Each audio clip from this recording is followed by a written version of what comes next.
So thank you very much for joining us this afternoon. Thank you, Louise. Pleasure is all mine. Thank you. Thank you very much. And I think I'm going to take this opportunity to kick off with the first question, if I can. And I wonder if you can just talk to us. You've seen this phenomenal growth over the past, let's say, even in the last 2 years, you've nearly doubled your number of active users from 2, we're not far off 4 million today.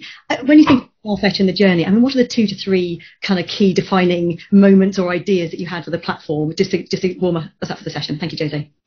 Yeah, no, it's difficult to pick 3 because obviously over 13 years the world moved on and the industry changed and transformed itself, and Farfetch obviously evolved massively. But I think definitely the opening the marketplace to the invention of brand e-concessions essentially. So, but you invented the e-concessions term, Louise. I'll never get that. Very kind of that credit. But really opening, creating a new model where luxury brands could list their products directly on the marketplace and drop ship either from physical flagship stores from the brands or the brands' warehouses or even our own fulfillment by Farfetch, which then came later. I think that was the extension of the model we started with. So we started with retailers, with multi-brand luxury retailers using the platform. And 6 years ago, we've opened it to the industry, and it's been a massive success with 600 brands, really the top 600 brands on our marketplace, from the Gucci's and the Balenciagas and the Monclers and the Pradas, Burberry's, etc., utilizing e-concessions and that part of the business obviously growing faster than the rest and faster than the boutique part of the business, and creating very deep partnerships over the past 5-6 years since we launched that with luxury. So that was one, I think. I think the other was the vision of being the global platform for luxury. This is an industry that doesn't have a platform in the sense that it didn't have a technology DNA, tech-enabled business really catering specifically for this industry. And this is very different because music, for example, you have Spotify and Apple Music, and OTAs, you have Expedia and Booking.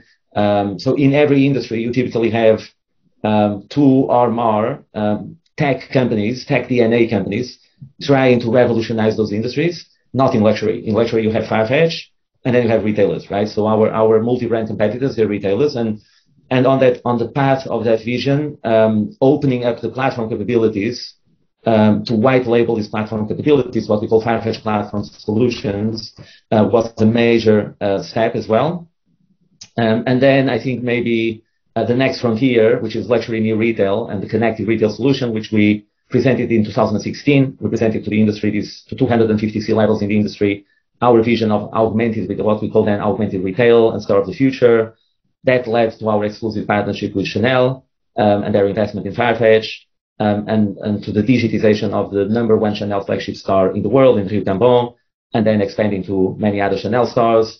And now we're out of that exclusivity, and obviously that's leading to very powerful conversations with other luxury groups. So I think these 3 moments in the evolution of the journey for me are very important. And actually, what I would like to stress is the flywheel nature of these bets and these investments. Because, for example, if you take Chanel, they only came to Farfetch because we had the technology and the vision. They were not interested in the marketplace. But after that, and after experimenting with the platform and getting to know us, getting to know our culture, we now have the Chanel brands in the group. They have Paris, and they have Maison Michel and Aries, Audemars Brown. All these brands are on the Farfetch marketplace, and we will have Chanel Beauty as an e-concession on our beauty launch, for example. So this Harrods is another good example. We got them via the technology, not via the marketplace. But next thing you know, Printemps, which is part of the same group, and the same owners own Valentino and Balmain, they are on the marketplace. So there's these. They either come because of the technology and our incredible capabilities and really unrivaled capabilities for luxury, and then end up also adopting the marketplace, or the other way around, like Gucci started with the marketplace with the concessions, but now Gucci is using FPS to power Harrods, right? So the Gucci you see on Harrods is powered via FPS, via our e-concessions as a service. So these are not like disparate bets that we said, oh, you know what, let's make some money by selling the infrastructure, or let's leverage our cost base. They were not financially driven, although they're very financially powerful. If you look at the leverage that this can have in our business, they were really strategic in terms of building an ecosystem for the industry and for the industry to start participating in whatever is their strategic priority at the time. And their strategic priority may be connected retail, maybe replatforming. I think the Richemont conversation talks to that. If we didn't have white label capabilities, that conversation wouldn't be ongoing. So this really is important to stress that these moments were not disparate bets. They were really part of a long-term strategy, which by the way, we've talked at IPO. If people want to go back to our prospectus, it's very clear. Although at the time people were very focused on the marketplace, this is part of a very, very long-term vision. Now, you touched on many things there, but I have to pull back into a couple of those things, Jose, and actually I've got some good questions coming through on a few of these topics that you just highlighted. But just on beauty, I think if we heard you correctly there, was that just talking about Chanel and beauty in the same sentence for the Farfetch launch, if we understood correctly? Yes. So we have a very powerful proposition for beauty. Beauty is a 75 billion market, luxury beauty, where we're not present at all. And I think what we've developed is quite innovative because there are no e-concessions for luxury beauty at the moment. So if you're a beauty brand, it is incredibly frustrating because you have only wholesale routes to market, right? You are in departmentstore.com, or you're in Sephora, or you're in Ulta, right? And either they don't have the positioning you want necessarily, or it's wholesale with all the issues that wholesale has, lower margin, no control of promotions and pricing, et cetera, et cetera. And Farfetch opens this route to market, which is direct to consumer, full control of merchandising and pricing, ability to advertise on our platform and really launch products. And for beauty, that's super important to have rich content and create events and power through advertising and through media, really these new launches. And that's what we're seeing from the brands. So like very strong adaptation from the major luxury cosmetics and skincare brands, as well as the indie brands, which are super important in this sector. And Violet Grey, our acquisition, was precisely to capture that opportunity in terms of strong authoritative voice in these new indie brands and to a very refined and sophisticated beauty public. And then on the consumer side, I think I will reserve the surprise for when we launch, but I think we are going to come up with a very, very strong proposition in terms of the experience, user experience, and how we talk to this beauty space from a comms and brand image as well. So that's super exciting. So essentially, it will be the mix between the big brands and actually also bringing the niche indie brands with the likes of Violet Grey to the market. Mm-hmm. Super exciting. We shall definitely be watching and waiting with anticipation for that launch. And when we think about the other comment that you were making in terms of, I think you used the phrase tech enabled, and absolutely in the life of luxury, that's still very much in its infancy. And of course, during the pandemic, we saw this very strong acceleration in terms of the willingness for consumers to purchase online, but it's still quite low. I mean, where do you see this in terms of the journey and by category? Where do you think this can go? What are the limitations, if any, for online and luxury purchases online? I think it's really exciting this moment in time for our industry, because this is an industry that you know better than I do, has been resistant to the internet and to e-commerce for a long time, and that is what drives low penetration. The low penetration is a supply issue. It's not a demand issue. And you have many data points. For example, American luxury department stores, Saks, the defunct Barney's, Neiman Marcus, their share of online sales is 30%, 35%. So when supply is not restricted between online and offline, the customer gravitates to that kind of ratio. And we're talking about retailers with a nationwide presence, a very, very strong offline presence, and still over a third of what they sell is already online. So the supply constraints, the fact that the brands have only slowly adopted the channel, releasing, sometimes not adopting yet, like in the case of Chanel, which doesn't sell fashion yet online.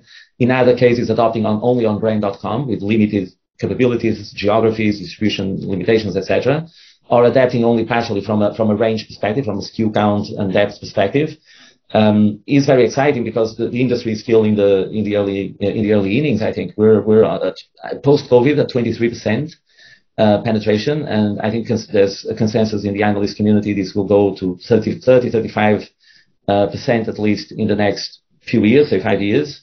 By then, luxury will be $500 billion industry at the current CAGR. Which means, we have in front of us 150 to 180 billion online luxury market, where Farfetch, and that's all time for us because we're in every single geography in the world, where we're either leading as number one or with a significant presence, not number one, but like in the US, we're not number one, but we have a significant presence. Where after beauty, we will be in all categories, and obviously some categories underpenetrated for us, such as hard luxury, where we keep making advances. We do have the customer, but we have to keep, making those advances in terms of more supply into the marketplace, and other categories. So, very, very interesting point to be in this history of fashion and this pivotal inflection post-COVID, where brands clearly now identify that digital is, top of the agenda strategically. And this is also exciting for FPS, for our platform services, because developing cutting-edge digital capabilities has become an imperative. It's not a nice to have, it's a must have.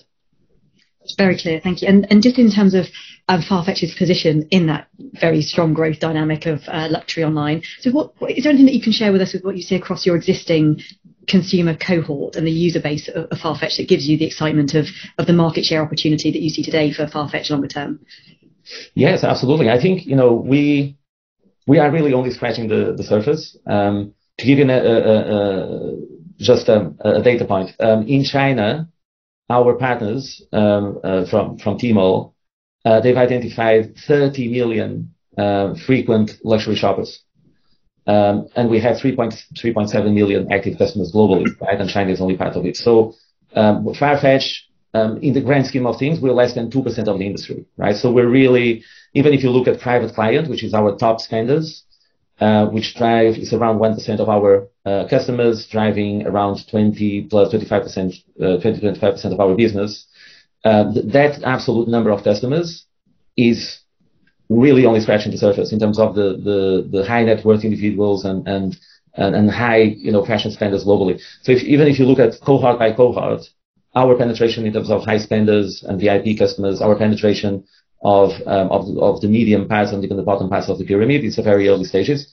What's encouraging is the strong retention and the strong trends that we see. We continue to have a very strong lifetime value in our marketplace. The very young customer base, our average age is less than 35 years old. In China, is more like 30 years old. Buying around $600 average order value. In China is $800 plus. So we're really appealing to the Generation Z and millennial audience, which are already the majority of luxury spending. And by far, they represent, I think, 85% of the growth of the industry. And we're absolutely appealing to this critical cohort of customers at the global base and seeing very strong traction with that. And as we look across the regional footprint of luxury online, obviously China still lags massively behind Europe, obviously the US. And what do you think needs to happen? What's it going to take to drive the acceleration faster, or just to pick up that pace specifically for that market? Obviously much more complex as to the rest of the world. I think China is a massive, massive opportunity. It's roughly 1/3 of luxury purchases, but multiple experts, analysts say it's going to be half of the industry in the next 5 years. So it's been the growth engine of luxury for many, many years. And it's a younger customer, as I said. So this is being fueled by new generations of Chinese consumers really embracing this part of culture. Now, it's changing dramatically because it used to be 70% brought while traveling. Luxury pre-COVID was about jumping on a plane, going to Paris, Avenue Montaigne, and coming back home with a suitcase full of beautiful things. Sometimes to resell the daigous and all of that to your friends and family. That's what luxury was for the Chinese customer in 2018, right? And 2019. Then what we've seen is a full repatriation. Right now is 3% bought while traveling or less, and 97% bought domestically. Now, this represents a major opportunity because this has to be a digital game. This has to be a digital game. China has 600 cities with luxury customers in them. And there's no equivalent of Neiman Marcus. Neiman Marcus has 50 shops covering the entire 50 cities of top luxury customers, and Saks is the same, and Nordstrom's, and that doesn't exist in China, right? And so the retail, the physical retail, both multi-brand and for the brands, cannot span that amount of cities and that territory. And the brands have realized that. The brands have not actually. No brand is going on a multi-100-star spree in China, and they know they have to do it digitally, right? So this is a major opportunity for us. And we're the only Western game in town, right? So there's us and there's Luxury Pavilion, and we've really, between us and Alibaba, our partners, we really have a leading competitive position in that market. So we're going to continue executing on this, both on our app and our own direct channel and our presence on Tmall. And And on WeChat, we continue to have a strategic partnership with Tencent, who's a shareholder of Farfetch, and we have 80 luxury brands that we power on WeChat, so we white label our technology for WeChat e-commerce as well. So we built really a tremendous ecosystem, and it's really about continuing to raise brand awareness, create better experiences, bring more innovation and buzz to the online space in China. But of course, it's a long journey, right? And it's a long-term journey as you build a brand in China. It's not Rome wasn't built in a day, nor was the China Great Wall. Now, I've seen many questions coming through, so I'm going to try and wrap a few of them into a smaller number of questions for you, Jose, to keep it simpler. But in terms of, I suppose, just sticking with China, the last question on the region, I mean, can you talk about the benefits that you see operating under the JV structure with your partners with Alibaba and Richemont? So you touched on a very important one in terms of identifying 30 million potential consumers who would purchase into luxury. But are there any practical examples or where the partnership is coming together to drive the business? Yes. So first of all, it's a very happy marriage. We are hitting above our targets for the JV. The JV includes a minimum GTV target to unlock further participation. So they own 25%. They can grow that to 49% in 3 years' time if we hit a certain GTV. Year one, we're absolutely knocked it out of the park. And we're also excited about innovation. So we've agreed with Alibaba to launch a retail lab to bring connected retail to China in a big way. They're obviously experts in connected retail with the new retail, which has been the strategy for Alibaba for many other industries. In luxury, they want to do it with us. Richemont very, very excited about that in China as well. So it's working really well. Of course, we have the presence on Tmall. That has proven to be very, very powerful for us. It's now over 10% of our business in mainland China. But what's most important is the complementarity of the channel. So we're able through that channel to target customers in tier 2, tier 3 cities, which would be very difficult to target otherwise with our app or in terms of new customer acquisition. We're seeing a customer that is even younger, still a very high AOV. As I said, in China, our China AOV is very high. On Tmall is a little lower, but still full price luxury in season. So attracting very cool clients there. And also these customers have been buying a lot of our smaller, more niche brands, which was a complete surprise for us because we thought it was going to be about the super brands. Many of the super brands, we have them on our China app, but we don't have them on TLP yet. But we're still hitting target, and we're getting a lot of traction with these more niche designers. And I think that's because we're the only channel they have in China in terms of e-commerce. They don't have their own .cn or their own Tmall stores, and that's true for circa 90% of the brands that we brought on Tmall. And the fact that that's getting traction with the Chinese consumer is also driving awareness and app downloads. Because what happens is, you find Rick Owens on Tmall in this super cool store called Farfetch that you didn't know about. You become a follower on Tmall.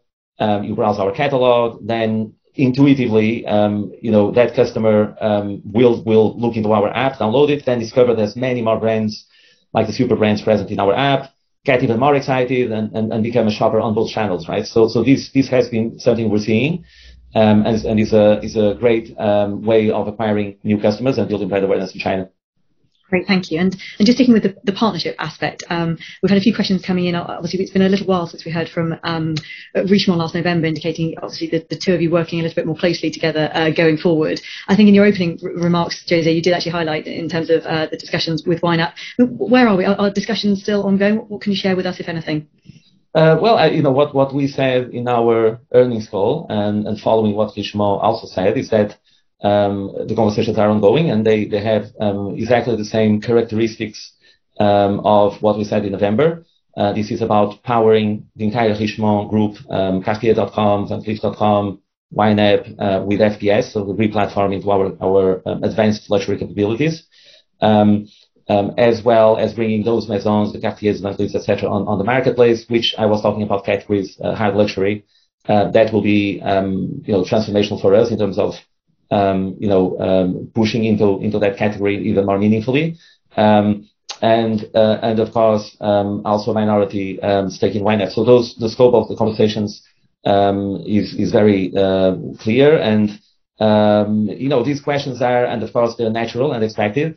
But we never said this was going to be in March or April or February.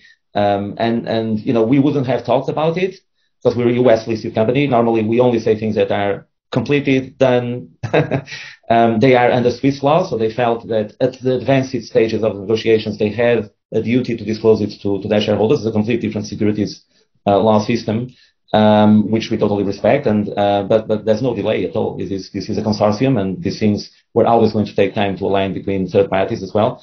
So we're working very closely on it. That's very clear. Thank you so much for that colour. We've had a few questions on that, so that's very helpful. Thank you. And just when we just shifting gears back to the audience and some of the questions coming through, we're obviously at this point in time where we're all trying to navigate a little bit more uncertainty in the market. I suppose putting your hat on what you've seen historically and how the business has performed during times of more turbulence where the consumer might be concerned, but also if did anything that you can share with us, any changes in terms of appetite by AOV, any changes in appetite by category that you're seeing across the platform? I think, we, as we said in our earnings call, we're very, very bullish. We think we have ahead of us an incredible opportunity in terms of it's a pivotal time for the luxury industry. In most markets, we're now post-COVID or migrating to a more of an endemic rather than pandemic situation. Consumers have embraced, and this is not going to go back, not going to be reversed. It's now very clear. They've embraced online shopping behaviors that are here to stay. The brands have been converted to digital, so they now know that they need best-in-class digital capabilities to stay ahead of the game and stay ahead of their competition. And this bodes well in terms of our ambitions, both as a platform and as a marketplace, to continue acquiring market share. We entered 2022 with great momentum, with a great Q4. And with really strong prospects, short, medium, long term. Of course, it's not going to be a walk in the park this year. Russia evaporated as a market essentially because we decided to suspend operations there, and it was 6% of our GMV in 2021. And we remain vigilant in terms of other regions of the world, and if there is any impact, I think it's too early to say.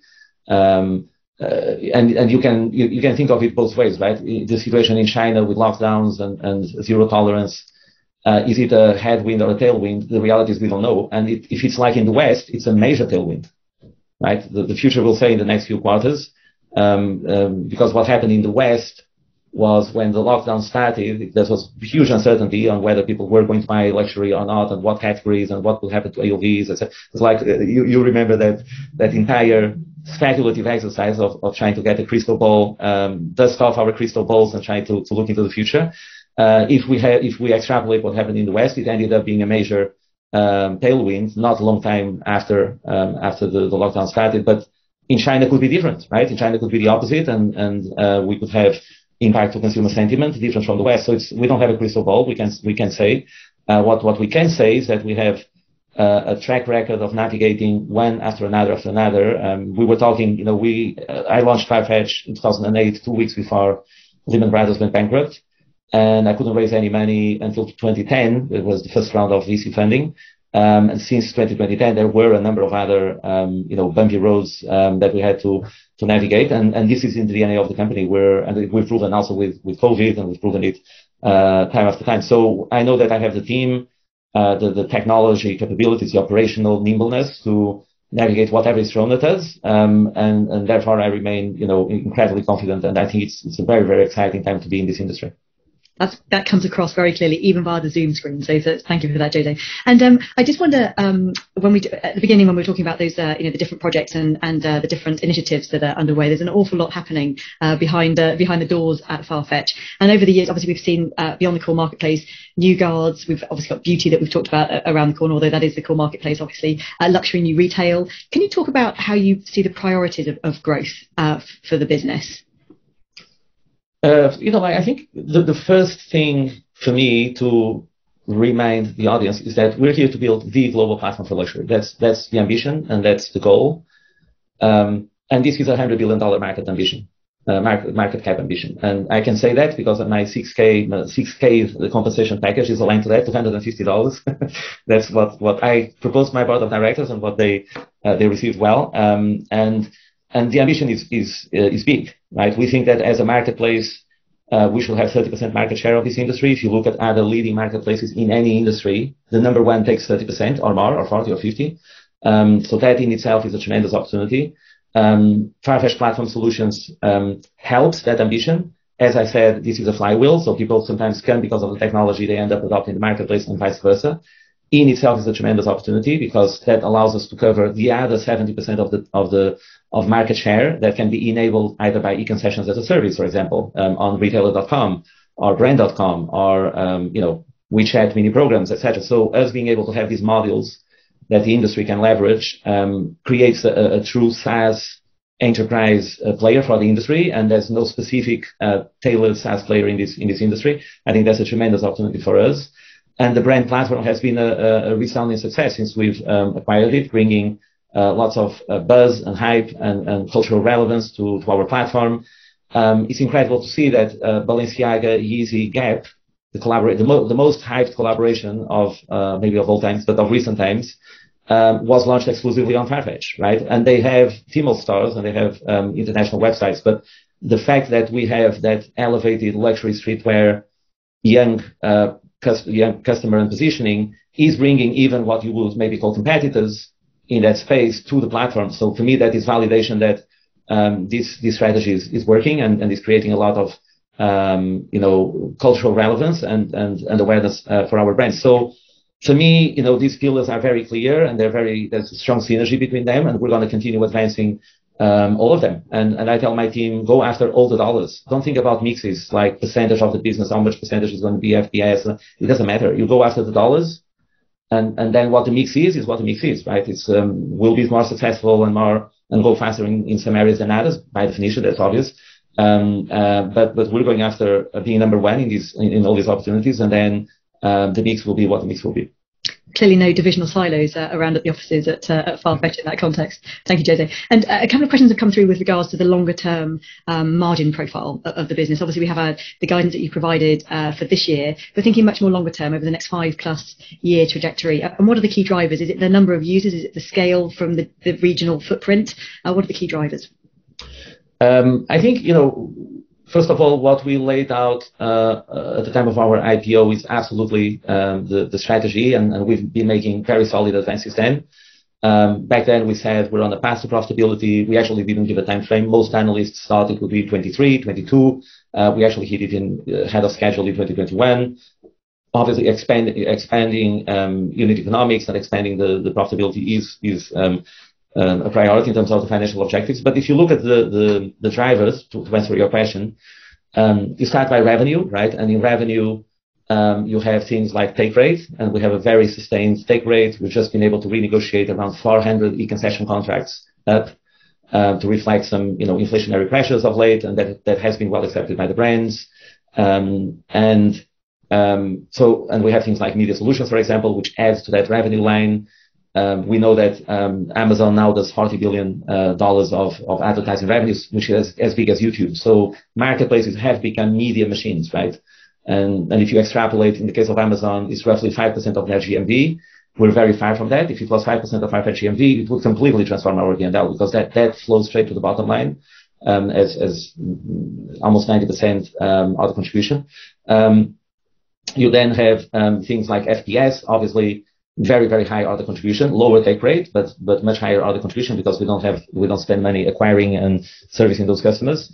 And then after the revenue line, you have the big drivers are logistics costs and demand generation. Right? Those are the two big drivers. In terms of logistics, we have a very, very solid plan in terms of fulfillment by Farfetch. For example, beauty, every single order is going to be fulfillment by Farfetch. We don't have another model. So if you're a brand and if you want to sell on Farfetch Beauty, you have to consign the merchandise to one of our warehouses in the US or Europe, and we'll ship from there. So we're doing the shipping. And of course, that means you buy 3 products and they come in 1 box as opposed to 3 boxes, right? So right now they will come probably 3 boxes if you buy the fashion section, which is much less efficient. Beauty is a full transition to fulfillment by Farfetch. But also in fashion, we have many brands now utilizing fulfillment by Farfetch. We're integrating more local inventory points so that more of the supply is domestic as opposed to cross-border. So there's a number of initiatives, and it's about executing on these and continuing to accelerate these. And then on demand generation, I think, it is very efficient. I think we spend less on demand generation as a percentage of GMV than public peers in terms of if you look at multi-brand luxury online. We have payback in less than 6 months. The payback is around order number 1.2. So first order is unprofitable. The second order is very profitable already. So I don't think that we're overspending in demand generation at all. And actually we have a decent headroom. But in the long term, as brand awareness starts to, and as the cohorts start to mature, you will have to spend less to fuel the same growth. And that is a tremendous opportunity. In fact, we have cohorts, the older cohorts of Farfetch customers are at a 60% order contribution. And our order contribution is around 32, 33, right? So we have doubled the order contribution on those older cohorts. And that's why logistics is cheaper for those, because they're buying higher AOV, for example. The higher the AOV, the lower the cost to serve. And because we're not spending on marketing to get these customers back. They have our app, they're engaged in our loyalty access program or the private clients. And the combination of that produces, which would be a 30% EBITDA, right? If our order contribution was 60 today, we would be at 30% EBITDA, which is our long-term target. But of course, you have the other line, which is the fixed cost base. And on the fixed cost base, we plan to continue to leverage that as years unfold. Thank you. And I think we've got time for one more question if we can squeeze it in. So one last minute. We're often asked, and we get lots of questions about the brands and brand.com. Clearly, brand.com has taken a lot of share over the last 2 years, really coming from not very much at all pre-pandemic. But what would you say, how would you clarify that message that actually brand.com can exist whilst Farfetch can continue to take good share? It's one of the slightly misconceived views that brand.com can probably go a lot further than maybe it is today, clearly. But what would be your view? I think, this is an industry of brands, and therefore brand.com will always be important.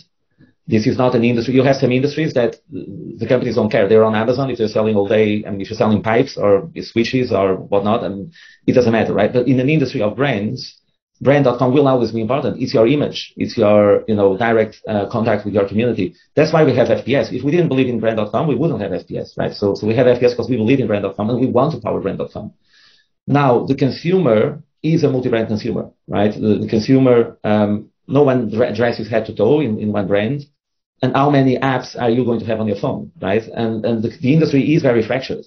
Louis Vuitton is the largest, and maybe it's 5% of the not even that, maybe 4%, right? That's the largest. Then you go very quickly to 2% of the industry, 0.5, 0.1. We have 3,500 brands that we sell, and how many apps or even worse, tabs in your browser are you going to have, right? So a curated aggregation is imperative in this industry, much more than in many other industries.